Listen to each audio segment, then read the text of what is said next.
Баршаңызға сәлем, каналыма қош келдіңіздер. Бүгін сіздерге Learning Apps приложениясында жаттығу жасап көрсетемін.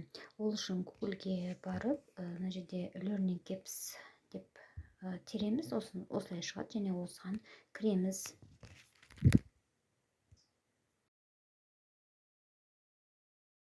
Төбесінен басып, осылай шығарып аламыз. Бірнеше жаттығулар тұр. Негізі мен өзіме де таныс емес, өйткені бұл ашқан сайын жаңадан упражнениялар шығады. Шығып басқа жаттығуды көрейік. Мына жерде көкөністерді көрейік. Осылай ашылады жаттығудың түрлері. Біз және мен өзіме де бейтаныс бұл қандай жаттығулар екенін. Негізі осыны ашып қараған сайын жаттығулар өзгеріп отырады, түрлі ғып. Көбінесе орыс тілінде болып тұрады. Қазір мен сіздерге біреуін көрсетейін. Мысалы, мына көкөністер тұрған жаттығуды ашайық. Осылай үстінен басамыз. Шамалы күтеміз ашылғанша. Сосын қазір ашылады. Задание деп шығады. Ортасына окейді басамыз. Осылай шығады. Мысалы, помидор дейді. Помидорды басайық. Помидор не принадлежит категории первый слог. Попытайся еще раз дейді. Ладно, көрейік. Мысалы,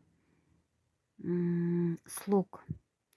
Слог дегеніміз ол не? Бум. Өдеме, лук. Лук.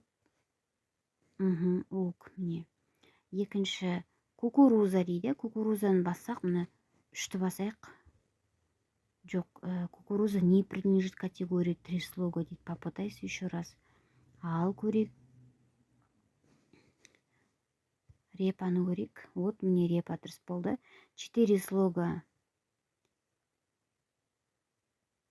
4 слоганы басып, мына топинамбурды басайық. Дұрыс болды. Так, капуста. 3 слога капуста. Дұрыс болды. 1 слог ямстик. Енді помидор 3 слога дейік. Сосын горох. 2 слогты басайық. Горох деп. Баклажан. 3 слогты басамыз. Ары қарай 1 слогты бассақ, бізге жоқ, 1 слог келмейді. 3 слогты көрейік. Картофель. Свекла 2 слога. Фасоль 2 слога. Кукуруза 4 слога. Енді свекла 2 слог болады. Осылай бастық. Осылай жаттығуымыз орындалды. Бір жаттығу орындалды. Осылай ашқан сайын жаттығулар түрлі болып шығып келеді. Негізі былай қарап отырсақ, өте жақсы, мен жұмыс жасағанға өте бір сондай өзіме ұнайды қатты.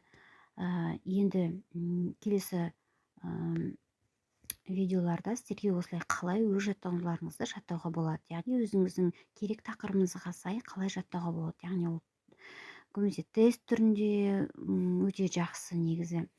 Тағы да басқа түрінде жасап көруге болады. Соның біреуін сіздерге келесі видеоларда көрсетемін. Ал мынадан осы жаттығудан міне сохранить в моих упражнениях деп өстіп сақтап шығамыз. Мына жерде міне аккаунт сұрап тұр. Міне осылай жаттығулар түрлі болып келеді. Өздеріңіз кіріп жасап көрсеңіздер болады. Әзірше осы. Назарларыңызға көп рахмет.